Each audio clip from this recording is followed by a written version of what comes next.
नमस्कार साथियों, मैं राजीव गौड़।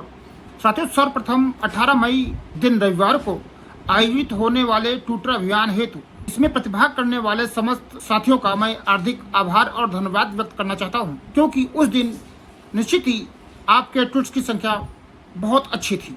बस थोड़ी सी कमी ये थी कि कहीं न कहीं एकजुटता या समयबद्धता का अभाव रहा। काफ़ी समय तक ट्वीट्स होते रहे।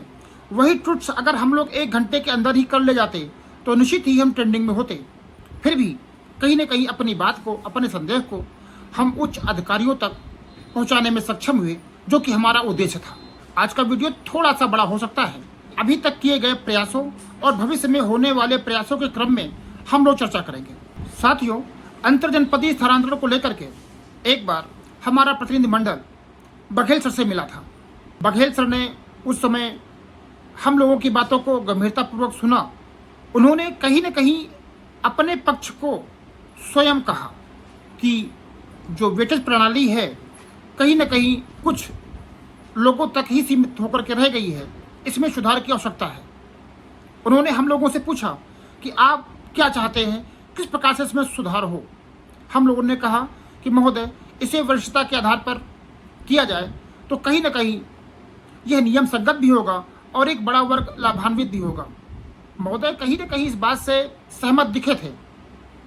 उन्होंने कहा कि अभी जो मीटिंग होने वाली है उस मीटिंग में मैं इस प्रस्ताव को रखूंगा। अगर इस प्रस्ताव पर सहमति न बनी तो दूसरा विकल्प आप लोगों के पास में क्या होगा।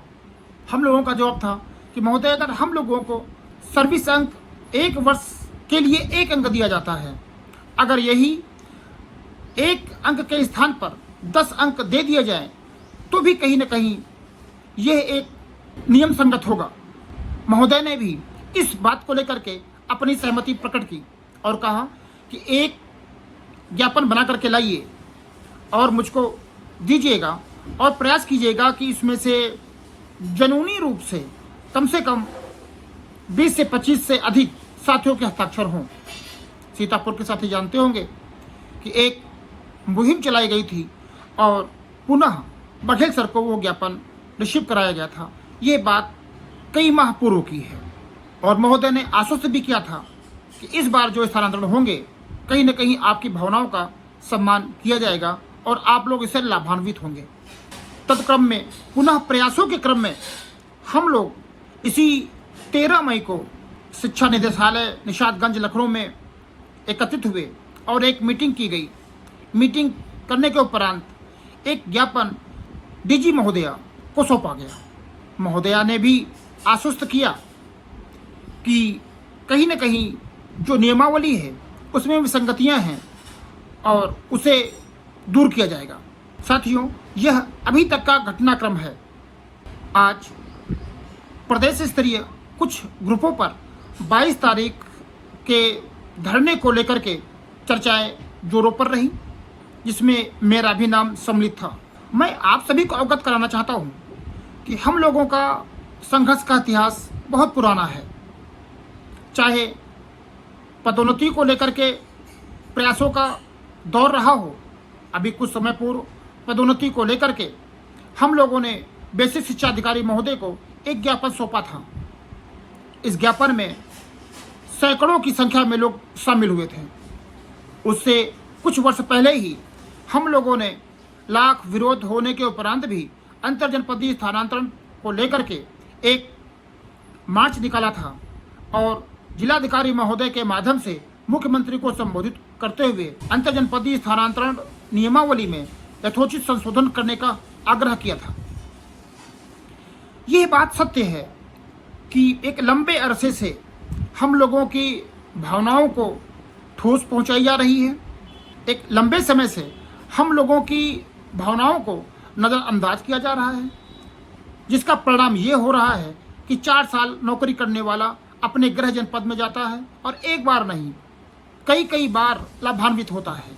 या यूँ कह लीजिए लगभग 10% की संख्या ऐसी होती है जो हर बार कहीं उन्नाव से हरदोई, हरदोई से रायबरेली और रायबरेली से आजमगढ़ पहुंच रहे हैं, जबकि एक वर्ग दसियों साल से उसी जनपद में कार्य कर रहा है और भविष्य में भी उसको स्थानांतरित होने की कोई उम्मीद नहीं दिखाई पड़ रही है। साथियों, अगर इस अंतरजनपदीय स्थानांतरण की नियमावली में संशोधन नहीं हुआ तो यह बात स्पष्ट रूप से कही जा सकती है कि आपका स्थानांतरण नहीं होने वाला, क्योंकि बहुत सारे साथी 20 साल बाद 25 साल बाद स्वयं ही रिटायर्ड हो जाएंगे। उनकी सर्विस पीरियड ही 20 साल का 25 साल का नहीं है, जबकि बहुत सारे जनपद हैं जिनका कट ऑफ लगभग 20 अंक से ऊपर रहता है। इसलिए आवश्यक हो जाता है कि स्थानांतरण नियमावली में संशोधन हो, जिससे एक बड़े वर्ग को लाभ मिलेगा जो आज तक वंचित रहता आया है।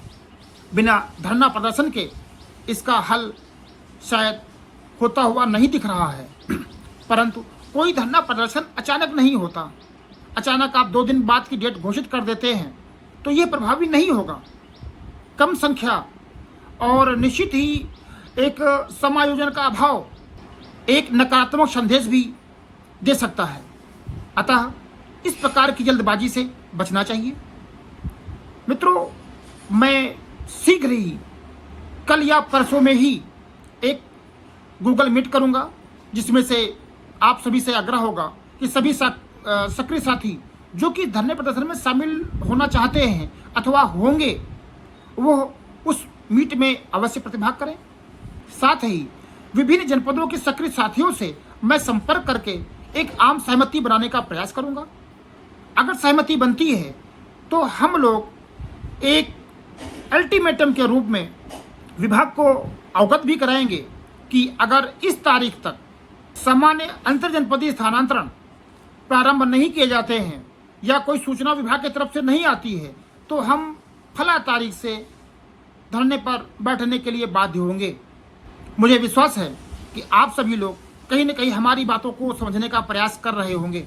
मैं धरना प्रदर्शन से भयभीत नहीं होता, यह मैं पहले ही अवगत करा चुका हूँ, लेकिन जो भी कार्य योजना हो नियम से और समयबद्ध तरीके से हो तभी वह सफल होती है। शेष अन्य साथियों का जैसा सुझाव मिलेगा उसका सम्मान होगा और उसी आधार पर निर्णय लिया जाएगा। धन्यवाद।